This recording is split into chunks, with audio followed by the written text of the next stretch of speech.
Hey everyone, welcome back to the channel. I'm Shane, Echo Soundworks, and in this video, we are going to be talking about two of my favorite production concepts. We're going to be talking about the rule of 3 and the rule of 8. Now, these rules are more of guidelines. Obviously, there aren't really any actual rules in music production, but you can use these two concepts to basically put your track, your beat, your song through a test to be like, okay, is this going to be something that engages my listener and keeps their attention? Because in 2023, that's super important in the streaming era, right? So the concept of the rule of 3 is quite simple. Basically, you don't want to repeat the same melody 3 times. Heading into the third time, you want to break it up with something new, something fresh to keep your listener guessing and engaged.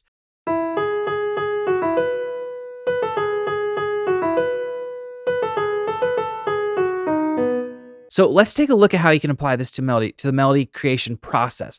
I'm going to pull up a track that I was working on, or a demo, and I'm going to lay down a melody. And we're going to go through this process of thinking about the rule of 3 as we do it. So let's go.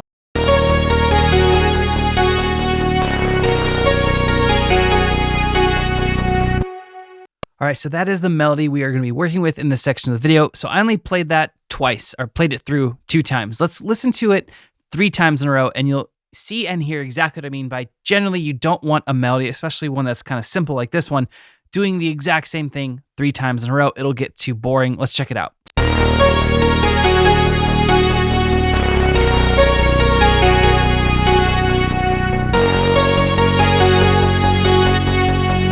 All right, so let's look at how we can actually start to apply the rule of 3 to make this melody more interesting, to make it through the whole section of this track. So we're going from bar 49 to 57. So heading into that third section, I might play around with some type of small turnaround, maybe just a few notes here and there. I typically opt for the more simplistic approach to this because I find in my own experience that if I try to get too cute and overcomplicate it, the song or melody suffers.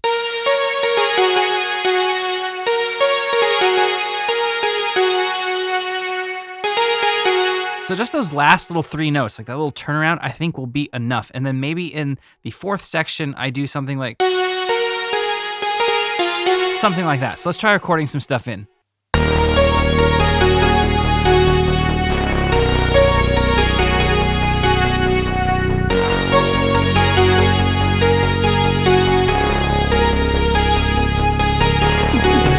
And there it is. That melody is going to be a lot easier to digest from bars 49 to 57 with what we just did to it, as opposed to just repeating that first chunk or first part of the melody over and over. So let's move on to the next section of the video.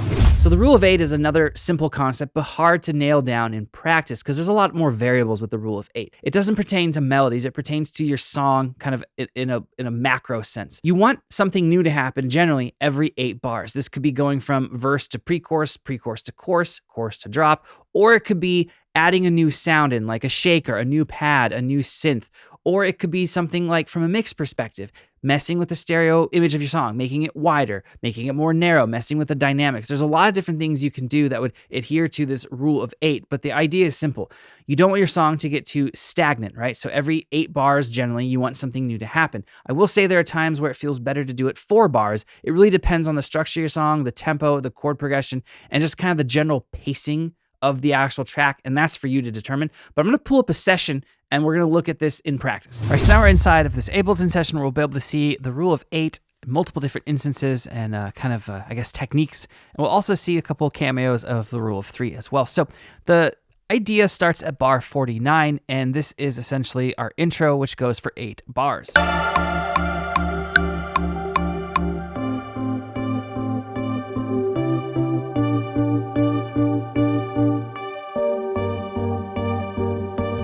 And then we hit our verse section. So this is the rule of 8 in action. Now this verse section is kind of like it's a weird length. It's 12 bars for some reason. I don't know why I did that. I liked how it sounded. And because of that weird length, 12 bars is a little bit weird, we actually have some sounds coming in every 4 bars. And that's what I alluded to earlier when I said it sometimes isn't just the rule of 8, it can also be the rule of 4. It really depends on the track, the vibe, the BPM of the track, the instrumentation, and how chill things are, and also how you mix these things together. You'll notice that when we hit bar 61 here, when this sound comes in, it doesn't seem like that much movement occurs in the track, and that was because the sound I chose was from the same sound bank. It was from our bank, Voxa for Serum, so it sounds very similar.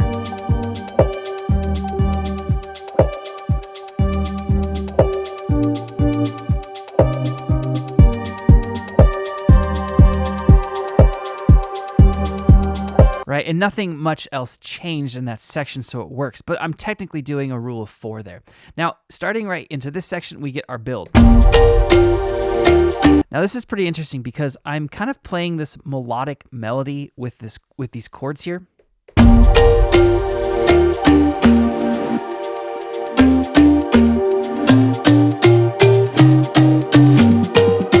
And we actually break the rule of 3. You'll notice that this same melodic structure with the kind of the chord / melodic structure, it happens 4 times in a row.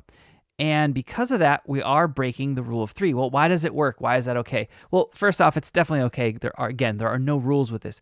But I think this works because it first occurs in the build. And in the build up, we have the riser, we have some effects going, and we have this little section where the song kind of drops out.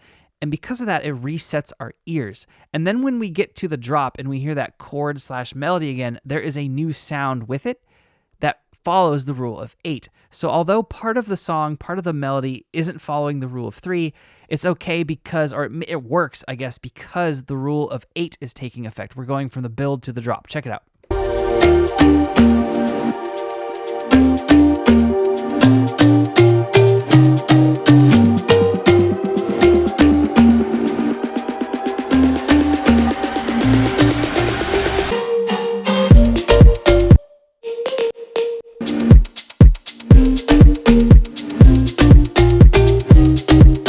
Right, so then we're going to hear that exact same thing 2 times, and then we follow the rule of 3. Heading into the 3rd section of that melodic passage, we change things up.